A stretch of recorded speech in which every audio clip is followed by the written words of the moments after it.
I am so excited to be able to bring you another interview today with, yes, another single woman buying a home, a dream home for herself, a city dweller who went out to a rural home and only had to put 5% down. There's so much great stuff in here. Learning how to plan your last lease ever to time it with your lease. And spoiler alert, the more time you have, the better. Months and months and months, not weeks or a couple months. There's also tips on getting the right lender recommendation from your unicorn realtor. Samantha also talks about how to find your comfort level when you start to get into flexibility and compromises, when you're looking at checking all of your boxes, determining what are the right trade-offs for the right home for you. And I'm really excited because we talk about buying a homestead.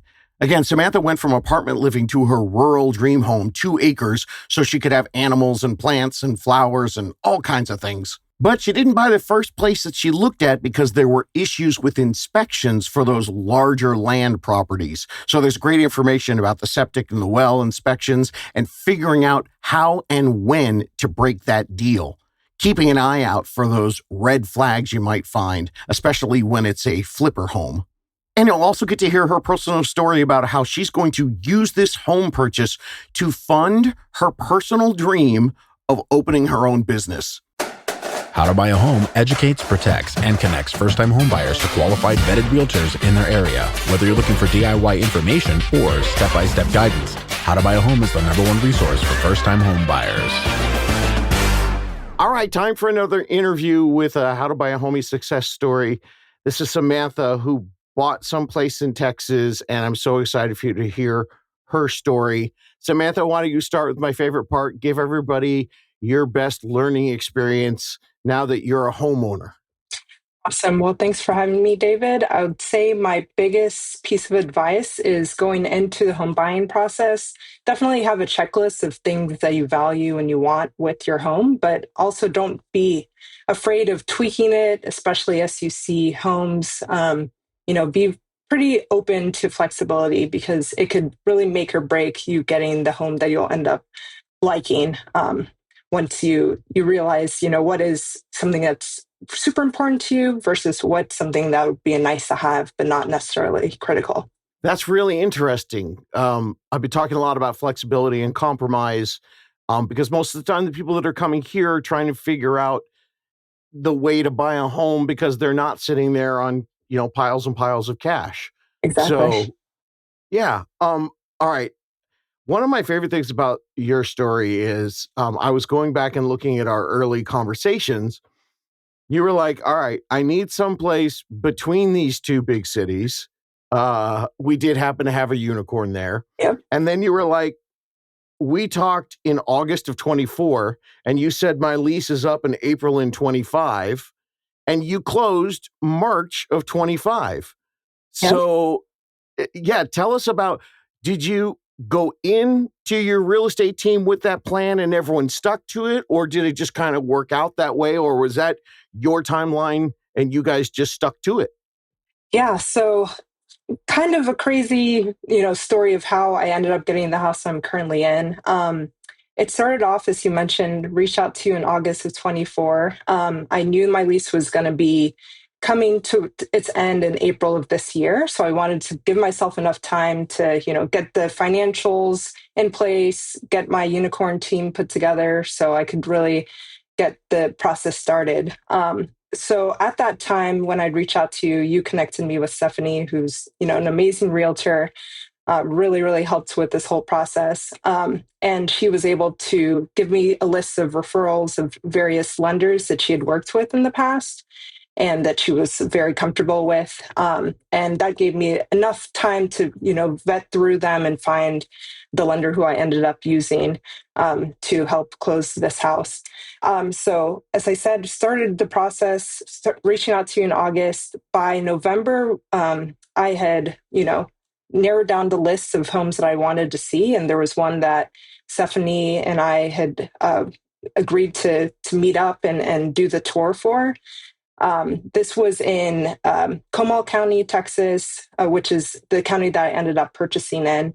And this first home, I would say, really checked the boxes of the initial criteria that I'd wanted in my head at the time going into it. I wanted a property that had acreage. I've been very much into gardening and wanting to raise animals, especially being cooped up in an apartment the majority of my early adulthood. I really, really, after the pandemic, I wanted to have, a homestead effectively. So wanted something that had no restrictions on what you could do with your property.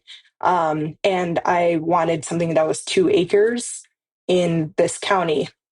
So Stephanie, was able to meet with me, do the tour, and I fell in love with the place almost immediately. It was 3+ acres, very secluded, but close enough to amenities that it wouldn't be, just in the middle of nowhere. Yeah. But there were a few issues with the home, and Stephanie did a good job of kind of realizing that I'm a first-time home buyer and not wanting to deter me or scare me away from the property, but also giving me a heads up like these are some things that might be an issue with, getting the home appraised. It was on a lot of land, but the home itself had been purchased by someone who just tried to do a quick flip. So the bones of the home weren't really there. The roof was 20 plus years old.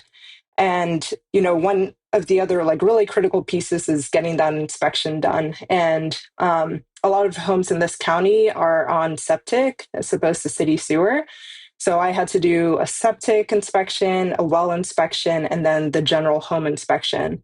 And, I'm really happy I didn't skimp on any of those inspections. I know, if it had been up to me, I would have just, made the offer and gone with it. But really doing those inspections really saved me from making an offer and going forth with a home that would have ended up being a headache. So long story short, that home didn't work out. We found out during the inspections that there were a lot of issues that were probably not something a first-time home buyer should put themselves through.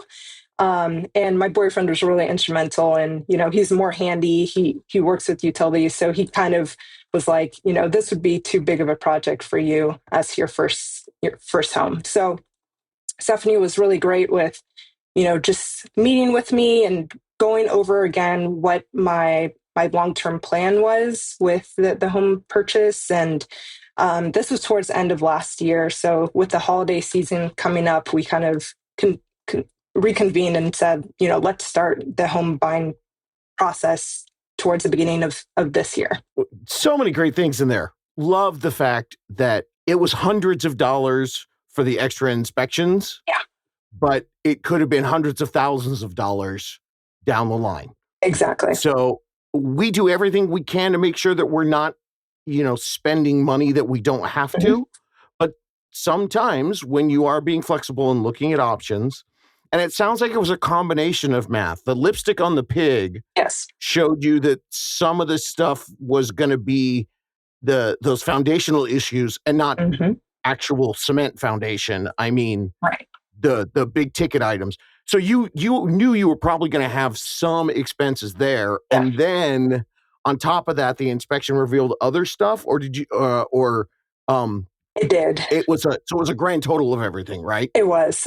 So going into just like the home tour, I could pick up on certain things. I work in the construction industry, so I know enough about like things to look out for with homes. But You sold yourself short. You said it was your boyfriend. It was you. It was him too. Okay. Because I think like I would have tried to push forward and said like, oh no, like, we can fix this. But I think he was just more of the like trying to be mindful of how much you want to spend on, this repair and just the wrapping it all up in that sense. So, but really the big issues, there was an issue with the septic system. It needed a brand new septic, which would, in this part of the country, $10,000-$15,000 easy. And the well was out of commission. So that's like another, some thousands of dollars. So things like that on top of the cosmetic issues, it would have been too costly for sure. For people who are maybe moving out, because we have a remote audience now, some people that were city dwellers that now have an opportunity to go remote. can you, I realized I've never had anyone do this. Can you go into the inspection of the land? Because most people are just going and looking at the physical structure of the property. Yeah. So how much did your inspector look at the land? How much did you guys walk the land? How does that part of the inspection process work? Or how did it work for you guys? Yeah, that's a good question. So it was essentially three different inspections. So we had the one general inspection of the house, Mm-hmm. knowing that it was also on a septic system and a well. Those were two different companies who did, the septic inspection and then the the well inspection.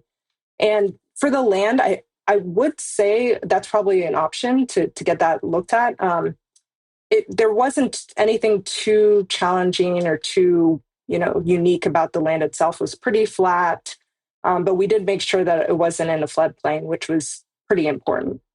So yeah, in my Yes. case, it was three separate inspections. So over $1,000. But as you said, like that $1,000 that I spent on the inspection saved me 20,000 plus in Yeah. fixes. Okay, so three inspections, Yep. pay for them all, that's fine. Big land, so it was three inspections, probably a lot of walking for you to Yep. go explore the whole. Okay. Yep. And then here we are now. Decide to take a break at the holiday time. Yep. You reached out in August. So as the new year started, did you have a contingency plan for after April? Because it's not like you could guarantee that you were going to close on this home in March like Right. you Yeah. guys did. Did you have a month-to-month plan in place, or what were you doing? And did that affect your shopping, or did you guys just find something? Because you must have found something pretty quick. Yeah. So going into it, I think I I knew there were a lot of options. I just didn't know if I'd be able to get it within the price range that I was looking at, and also the craziness of the interest rates, especially at the beginning of the year. So my contingency plan at the time was, if I can't close on a house by March or whenever I had to give my notice to my apartment, I'll just do month to month. I really didn't want to have to sign a new lease, get tied up into another 12, 15-month, Yeah. binding contract when I was actively trying to search for a home. And I was able in that time to be able to afford month to month with the knowledge that I was actively looking for a home. So I didn't think I would have to use that as my avenue. Now you'd mentioned that your boyfriend was involved in the transaction. Did you guys purchase this together, or is this a single purchase? So this is actually, I purchased it on my own, but he's been really, really, right now he's actually outside helping build our fence. So, I did the financial side of it, but he's definitely been the workhorse and helping renovate and, do flooring, do all sorts of things. So I think we've had a pretty good partnership, but this is my home currently. That's awesome. I'm so excited about that because I got to tell you, I was talking to someone else the other day about, some of the people that are out there talking to first-time home buyers. And, I've spent my whole life as this, now I guess I'm this white dude, heterosexual dad guy from Orange County, California. Yeah. But I'm so excited because I've got this year, I think I've had 8 or 9 single ladies that bought a home. Whether or not they had a partner or not, they did it themselves. Yeah. And it's so awesome because, and the stats show that, I said, I recorded a podcast recently. I said, yeah, because guys are dumb. They're listening to some investor broski and his Instagram. And I'm like, dude, get That's a house. So funny. Yeah. After so much time, you're out there doing your thing. Did you and your boyfriend come into this together in this discussion before you found me, or did you just spring it on him one day? How did that go? Well, I started listening to you about 2.5 years ago. So before I met my boyfriend. So, it's just So you were like, that's part of the package, dude. Yeah, if you're exactly. coming in. Exactly. But he has a lot of the same interests. He loves to garden. He raises ducks. So we're really part Wait, of what? this cycle. Yeah. Okay, I want to get all the details for everyone, but we'll have like a little quick entertainment break. Yeah. I'm so excited about this.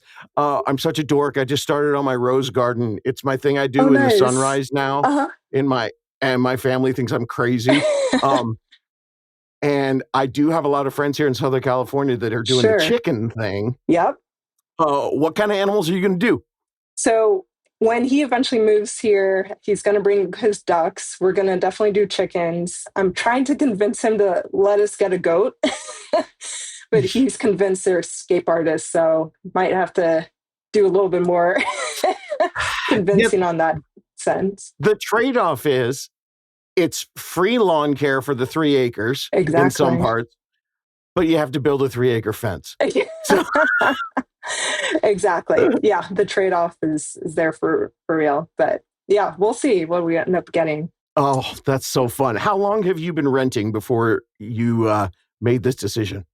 Since basically college to beginning of this year, so about what is that, like almost 15 years? Okay, great. So, good chunk of time renting. Yep. And you mentioned the interest rates at the beginning of the year. Yeah. How did you come into this financially? And you came to us in August, and then by November you were looking at houses.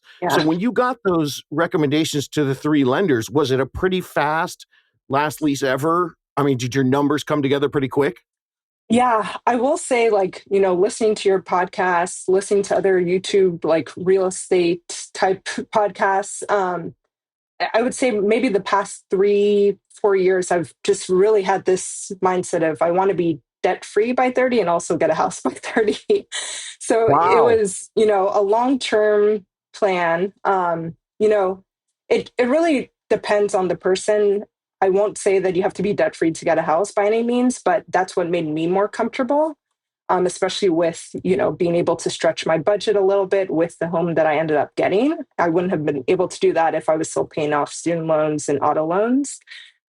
So September of last year was when I made my last auto loan payment, and that's what really gave me the comfort and going full speed ahead with the home search. I've been looking at homes occasionally over the period just to really tailor my list of what I valued and what I wanted, but I didn't really do anything very in depth until I reached out to you and you connected me with Stephanie. But I will say, because of this like debt free journey, it really made me mindful of how I was spending my money. I love to budget. I love to look at the numbers. And it was really reassuring when I would be saving each month towards this home purchase, seeing my savings increasing over time. And I put in the high yield savings account, so I was earning some interest on top of that. And because I was Nice. part of the debt free journey as a whole, it also allowed me to make sure my credit was in a pretty good place. And I think all of those things just made it very easy once I did reach out to the lender that, here are my financials, I don't have any debt, this is my credit score. And it just made the pre-approval process go pretty seamlessly. Yeah, you probably didn't hear when you reached out to the lenders and gave that other information. Somewhere behind them, they were opening like champagne or a bottle of beer or something because you were the easiest one they did. Probably, yeah, yeah. I think it really helps me, well, just overall, save time. And I Yes. had a folder in my computer where I was saving, my bank statements and my pay stubs, like things that I knew that they would naturally be asking me. So it really expedited the process. Okay, say that one again. You had a folder where you were putting what? Bank statements and pay stubs and all sorts of financial related documents that I knew they would be asking. In the real estate business, we talk about the mad scramble. The mad scramble is, we'll buy a house someday. Meanwhile, you totally can. Yep. And then suddenly the house goes up on the same street as your sister. And so then you call and go, oh my God, this is my dream. And you call your lender and they go, this is all the documentation I need. So for the next 24 hours, you're scrambling, trying to get everything. But we're not saying you have to buy a house right now. Mhm. but start being like Samantha and start putting your documents all in one place. Yeah. I love that. Yeah. It just helps to be organized and speed up the process. We are working on two different paths of people that reach out to us. The people who have gone ahead and got ready and are debt free. Mm-hmm. And usually what happens is we want to tell them, like I was telling you, someone's going to be popping champagne with happiness about you. Yeah. And then there are other people that we are helping people buy with major student loans Absolutely. and debt. And it's probably because they're older than you. Girl, do you know I saw the numbers this year? The average age for a first-time home buyer so far this year is 41 years old. So you taking that time, very organized, it sounds like, to do all your preparation meant that you could get going right here as quickly as you did. Yeah. So you, number one, nope, not going to work out. Got a good team to help you feel confident about that decision. Yep. And then beginning of the year, you had your contingency plan in place, so there was no rush. So what happened for you to be writing an offer on the house in February? Yeah. So beginning of the year, I reached back out to Stephanie. She was ready to go get the process started again. It was good because like from the time that I had looked at the first house to when I started looking again, that was just about a month, 2 months. So Yeah. I still had the unicorn team intact. All I really had to do from the financial side was update my lender on like the more recent pay stub and like my W2, I should say, from the previous year. But everything was still in place. So didn't have to waste time there.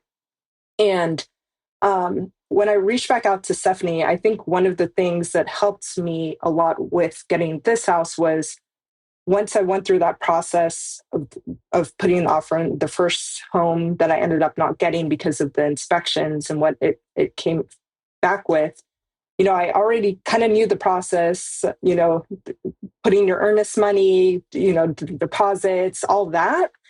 And I think one of the important things was I realized what wasn't as much of a priority as I thought it was going forward. So with that first home, I had wanted something that was 2 acres plus. But the more I thought about it, it's like you can do a lot with an acre, or even slightly under an acre, especially for what I want to do with gardening. That's still quite a bit of space. And if the trade-off is you're able to get something that, in my case, I was able to get a home that is basically 2 homes on one property. And I'm going to be able to rent out one portion while living in another, which is going to help me reach some of my other financial goals. And, the whole house hacking type movement is something I've always been interested in. So if the trade-off was, looking at a home that was about 2/3 of an acre, but still quite a bit of space for me to be able to garden and grow flowers and want to have a flower business, I'll take that. So going into this, I told Stephanie, hey, let's like tweak the requirements. I don't necessarily need 2+ acres. Let's look at something that's around 1 acre. Still needs to be no restrictions, still needs to be in an area that I can like raise animals and garden, but I was just a little bit more flexible with the land size. And it really opened up the list more within my price range. And I found this home that I'm currently in. I reached out to Stephanie. I said, hey, like, would you be able to book a tour for this sometime soon? I was ready to go. Was able to look at it on the 4th, I believe, of January. And by the 7th, we had put in the offer. So it was, very quick. But as I said, like, because I had gone through the process with that first home that I ended up not going forward with, everything was ready to go. And I was able to move very quickly. I can't emphasize this enough. When you are prepared, you have the ability to take advantage of options. Like, you weren't going into it. You didn't say, change my criteria so I have less acres and I absolutely want a house hack. Yeah. That was just an extra, right? It was. Oh, how did you realize the land size could be reduced? Was it actually walking the property and going through the inspections? Okay, you're nodding, yes? It was. And that's why I'm like, do as many tours, open houses, Yes. just, especially open houses, you don't need a realtor. Just go in and just see if your search criteria are really things that matter. Because the more homes I looked at, the more I was like, I don't need that much space. And, I don't think this will be my forever home. If in the future I want to expand, maybe I'll bump up that acreage. But I think this is a manageable size for, me and my boyfriend and what our goals are. And as I said, like being able to eventually find a home that was two homes, I think that became something that was even more important than getting a place with a bigger plot of land. Yeah, and mentally that was a lot easier for you to digest because you had already that wasn't part of the plan. It was an extra, It was an and extra. you'd already decided. Okay, I have so much to talk to you about what we're going to do now that you're in this new house afterwards, because we need to talk about the flower business and the house hacking and this not being for your forever home. But Yep. I'm going to save that. How much did you guys, or how much did you put down on this property?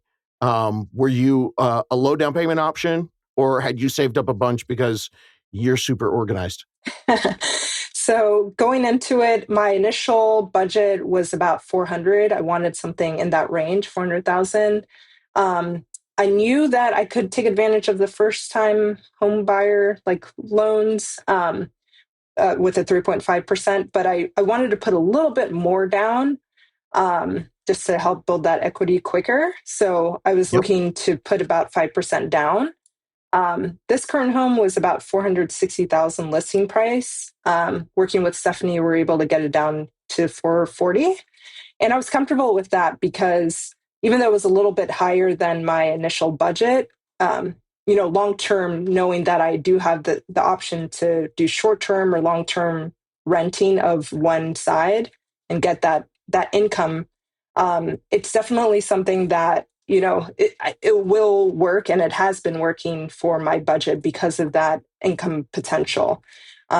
So definitely, I think like going into it, I was like gung ho, I'm not going to exceed my budget. But I think, knowing the pros and cons of the property you're looking at, and in my case, I'm gaining an income generating portion of the home. It really helped me be able to have a little bit more flexibility with expanding my budget slightly. It's so exciting because you're talking about how going through the process of um, the actual contract part, the earnest money deposit and the Yeah. inspections and all that, how you felt more comfortable because you'd been through it the first time. Mhm. I've been doing this enough. I can read between the lines when I'm listening to you. You had also had to go through the budgeting for that first home when you wrote the offer. We didn't Yeah, talk about it, but I know that's a part of everything. Because you went through that once already, you fell in love with this thing that was 40,000 over, and you're a very specific person. I remember your 810 credit score though, so you had room to move. But you went 40,000 over, and it still made sense to you because you'd also had a few passes at mulling over the numbers. exactly.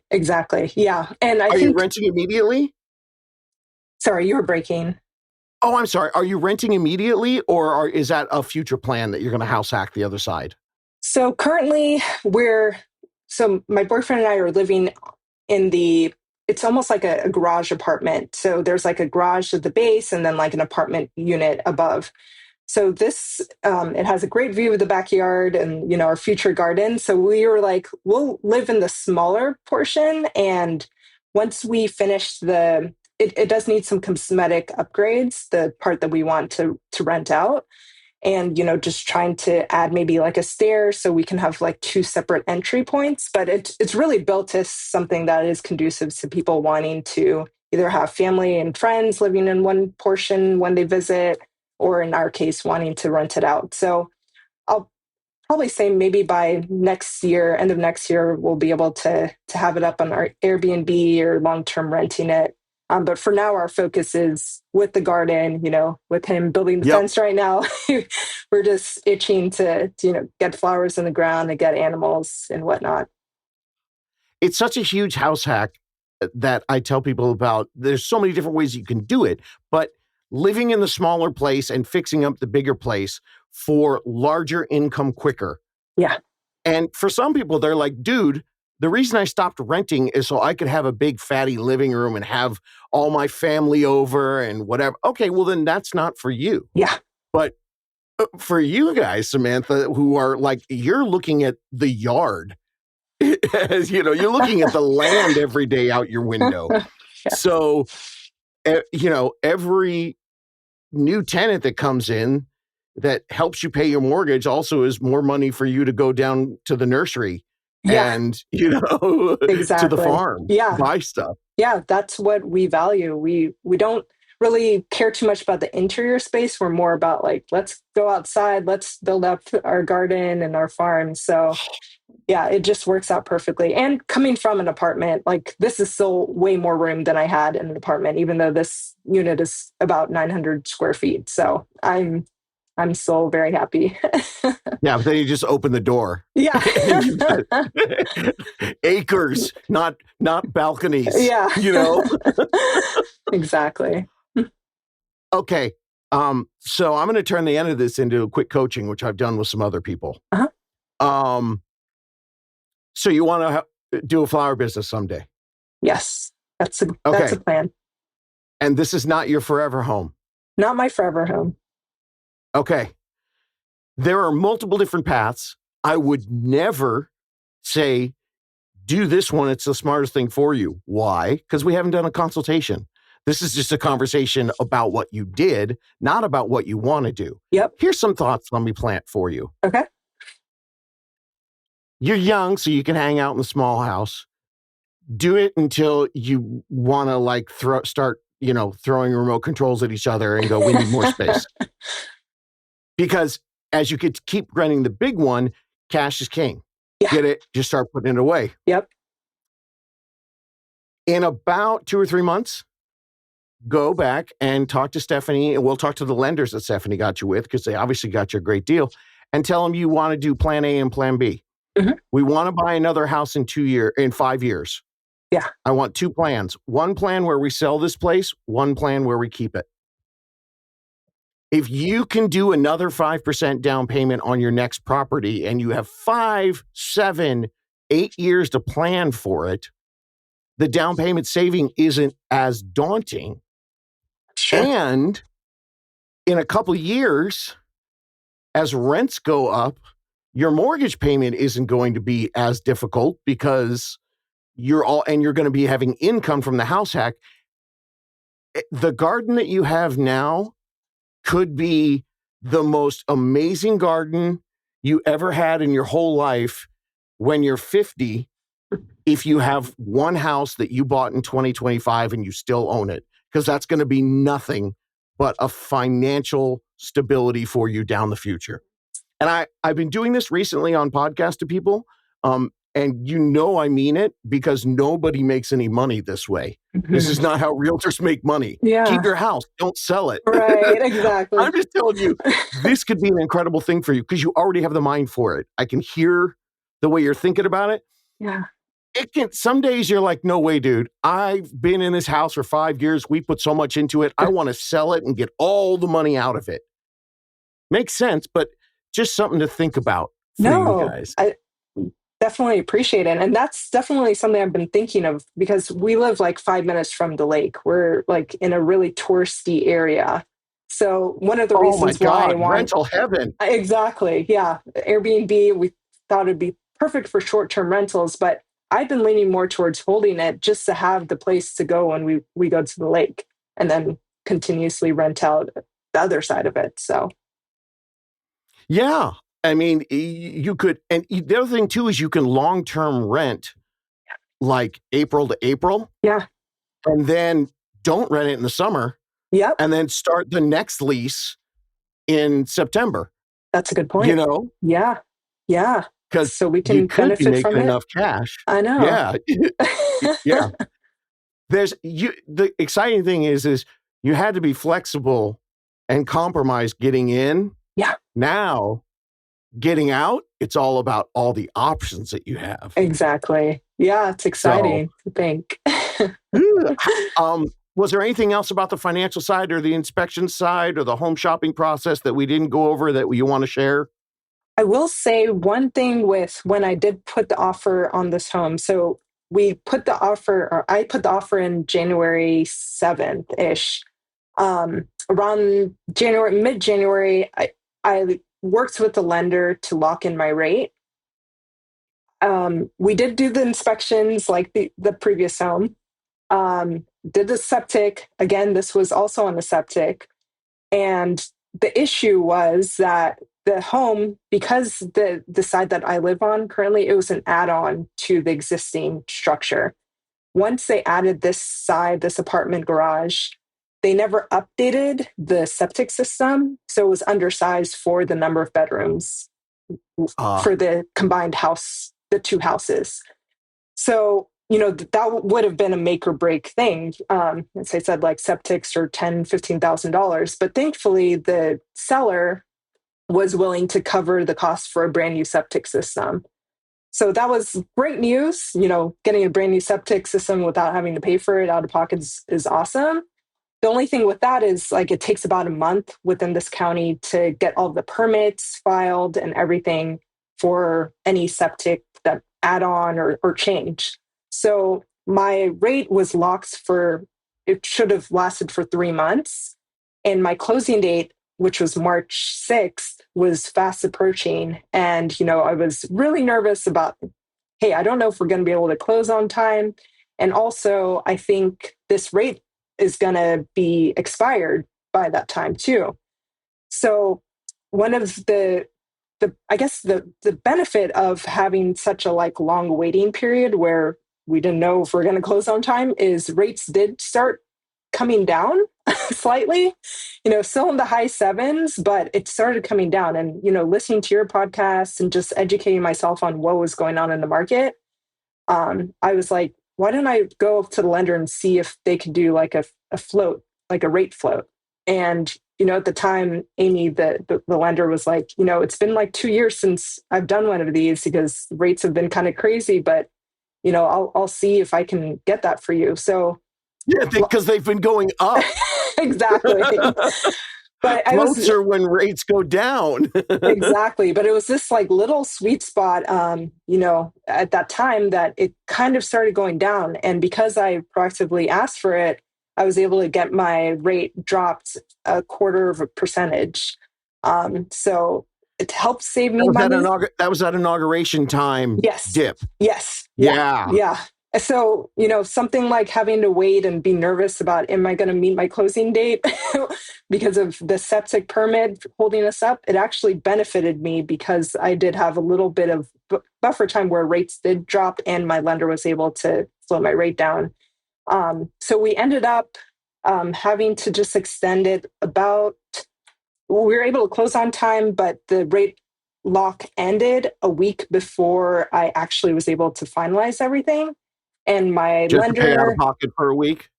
yeah, so that would have been what I would have had to do. But the lender and Stephanie were so graceful and said, hey, we'll split the cost of that extension. You don't have to worry about it. So I'm very thankful for, their generosity on that front. The lenders always get jealous because as realtors, a lot of times, sometimes when you're working with people, we make jokes about, yeah, my garage has like extra washing machines and water heaters and stuff that I've had to buy to make sure that a deal closes, that we're old or whatever. And so I buy new ones and we get a new one in. Lenders are always like, yeah, my garage would be full of loan lock fees because I know. but that's so amazing. So it's so incredible. And girl, I'm writing my stuff right now. Get your monthly phone call on. You've got a refinance coming in the next 6 to 8 months. Yeah. For sure. Absolutely. because That's a I don't hope. know what's happening. There's going to be some Fed rate drops. Yeah. I read like some new interesting articles. I think right now we're at I'm recording this in middle of August, and it's like a 90% on the predictor that we're going to get a cut coming up here in September. That'll be awesome. So, yeah, what an incredible the interesting thing about the loan locking is more often than not what you said happens, where it feels like it's going to go bad, but then, oh my gosh, now I've got a long contract period. But if you have a long contract period, you're never going to have to pay for the higher. I mean, you're not going to be stuck in this position where you're going to be paying for the higher rate where you can't say to them, we have to close early. We got to go now. Right. And so then we all know there's an option that you can close early and do a rent back and then have the finishing of the project, but everything just kind of worked out for you guys. That's amazing. It did. It did. It was great timing. And yeah, I was able to save some money in the process. And your team took care of you. Nice little housewarming gift. Absolutely. Yeah. It was great of them to do that. That's awesome. Well, I recommend you guys take a vacation to Disney World, to the Peabody. I stayed there once, and they have ducks that are part of every night. The ducks march around, and you can stand and watch. All the guests can watch them. I love that. I'll definitely. Sorry, I had to mention your boyfriend once since you did everything else. So, and he's building a fence. He is. So that's he's putting in the work for sure. Much appreciated. This is great. I appreciate it so much. And people who are watching the video, my favorite part of this is I know it's a like cool fashion choice, but my girl talking about ducks and animals and gardens is wearing overalls. I know. That's the best. One of the first things I had to do, just update my overall wardrobe. So my boyfriend's like, why do you need so many? I have at least 7 different colors, but need to look the part. Is your garden going to be beautiful stuff or edible stuff? It'll be both. So I would say about 50% of it is flowers because, that's another income generating thing. So. Oh, that's right. That's going to be your business. Yeah. Oh my God. I'm so glad I forgot to say it. So one of the unicorns that I was actually going to hook you up is close to you. He's in Austin. Okay. But I remember when we first talked, you were talking about between Austin and what was the other city? Yeah, it was like Austin and like just the New Braunfels, like Comal County area. So more like southwest of that area. And you were between 2 unicorns that I had. Yes. And then I refreshed my map and I'd forgotten exactly where Stephanie was. And I was like, oh my God, she's perfect. It was perfect. Yeah. And the first home that I looked at, she used to live in that general area. So she was very familiar. So she was a perfect match. Well, it's great because she will cover the metro areas as well. But for you specifically, yes, the areas of expertise for someone who actually lived there. Yes. So over in Chris is one of the guys who's in the same state as you. It's Texas. It's Georgia. I know. He funded his whole businesses. He bought his first house in college because the landlord with him and his 4 roommates called him, and he was the guy who collected the rent from everybody, and said, hey, I'm selling the house. And Chris was like, can I buy it? Called his dad, figured it out. He was like 19, didn't tell the roommates, and bought the house and just kept collecting rent from them. Oh, wow. No way. So I interviewed him because that was 25 years ago. And the guy, the equity from his home started his wife's business. That's awesome. On our A-B plan, maybe you'll stay up in the 900 square foot for a little longer because a home equity loan out of your home. I mean, that's going to be something that's going to be years from now because you only have 5% equity right now. But that first home, if you hang on to it, it can fund a lifetime. That's the plan. Yeah. So we're just kind of like using the flower business to help fund the rental business or vice versa. We're in between the two, but I think we can make both work. That's so exciting. All right. Well, I really appreciate the time. And this took so many wonderful tangents for so many people. But I think the key for me is you came in organized, you were ready to go, you stayed flexible, and you had a great team backing you up. So congratulations to you and your boyfriend who's sweating right now. Well, thanks so much, David. It's great that you're a real person and you're able to hook me up with a real unicorn realtor and team. So couldn't have done it without you. I'm so real. I'm going to buy some overalls and come see your flowers. Please do. Thanks, Samantha. All right. Thank you.